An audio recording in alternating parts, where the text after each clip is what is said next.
Kratos was a vicious, remorseless, and violent warrior who desired only one thing: retribution on those who have caused him sorrow and anguish in his life. Kratos is a character that is much deeper than anyone can ever see. He has been through so much, and it is easy to overlook his struggles and who he is, not as a god but as a man, a person, a human. Kratos was a cruel man.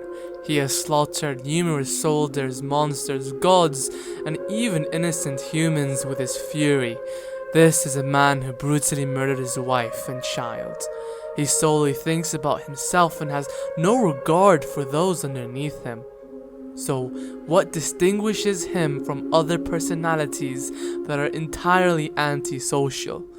It is the fact that Kratos possesses compassion and honesty. He does not deceive others to achieve his goal. Kratos is a soldier with PTSD, but the visions that haunt him are not of those of the battlefield, but visions of his prior family. Before he slaughtered his family, Kratos was a man who was loved and respected by all those who were around him: his soldiers, his king, his gods, his wife, and his child. And that is because Kratos cared. People respected him for his honesty towards them, his sincerity in his actions and in his words, his devotion to saving his daughter and winning battles for Sparta, his loyalty to his city, to his king and his gods. Even Zeus and all the other gods were fond of Kratos and his strength before they were consumed by the hatred that escaped from Pandora's box. Kratos was a human. He was a man, and despite falling into a pit of depression, attempting to kill himself and developing an antisocial personality disorder, Kratos still carries most of the aforementioned attributes with him. He takes responsibility for his actions. The boy was following my command. He is truthful to even his enemies. This path you walk, vengeance, you will find no peace.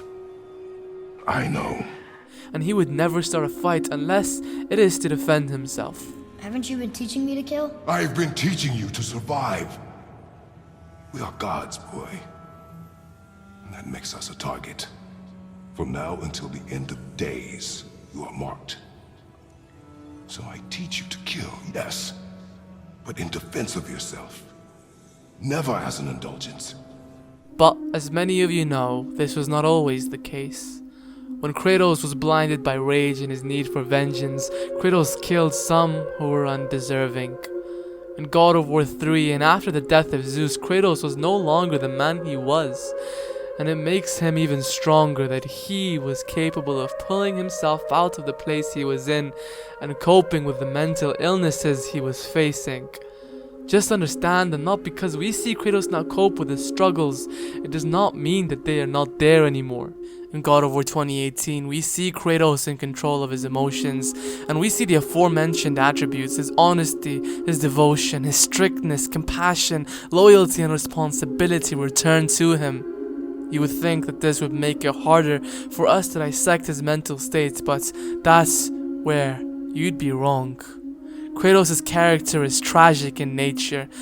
You may empathize with him in the first game of the God of War series. He was a man who had lost his family and was overwhelmed by the guilt of murdering them. The game made you root for him to kill Ares, the old God of War and his former ruler. And unsurprisingly, Kratos kills Ares and the story could have ended there, but fans adored Kratos. So we got a sequel, in which he becomes the new God of War. And we see Kratos show hints of rebellion towards the gods of Olympus.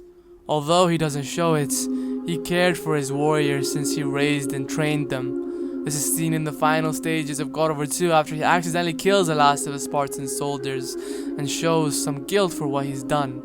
This is an example of his kindness and sincerity. He might have mistreated and misled them in the same way as the gods had, but Kratos did not fall to their level.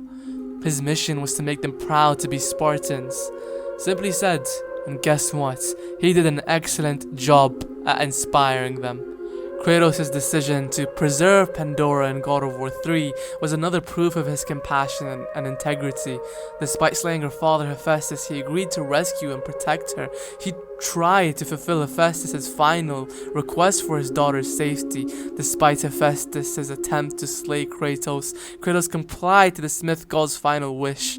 Do you believe an antisocial personality disorder sufferer would try to honor someone who had just tried to assassinate him? It speaks a lot about Kratos, albeit you might argue that he understands because he was once a father himself. It makes me question if people with antisocial tendencies are missing a piece of their humanity. I realize it's a video game, but Kratos is an excellent example of how someone with antisocial personality disorder may be appreciated to some extent. Kratos, as vicious as he is, would never try to backstab anybody as long as you don't breach his trust. He may be a loyal individual. Despite actually being a god, Kratos is what every man should be. Respectable, honest, generous, strict, loyal, compassionate, and dare I say, reasonable. He scolded Atreus for being mean to Sindri. Why did you speak to the dwarf like that? Aren't you sick of hearing about him and his brother? Of course. But it serves nothing to make an enemy of him. He should know the truth, even if it hurts. It was needless and unkind. Truth is more important than kindness. Your mother would disagree. She wasn't a god. He appreciates Freya more than we have led to believe for saving Atreus, and he passes his knowledge on what he learned from his mistakes down to his son. And throughout all of that, he struggles with his depression and his disorder. Kratos is constantly fighting his demons, his emotions, and that must be exhausting. The moments we see Kratos express his weakness, or the moments where we see Kratos appear weak, it is not a physical frailty, but a mental one. It is tiring to appear as one thing when you feel another. It is tiring to keep an emotion so strong, bottled up inside of you. Yet sometimes Kratos lets his depression slip. As seen in the Lore of Legends book, where Kratos simply stares at his fire, expressionless, empty, despite what's going on in his head.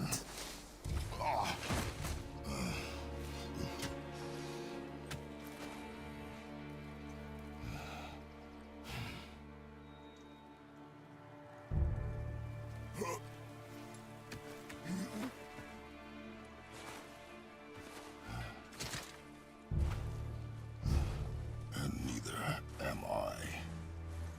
I do not know how to do this without you.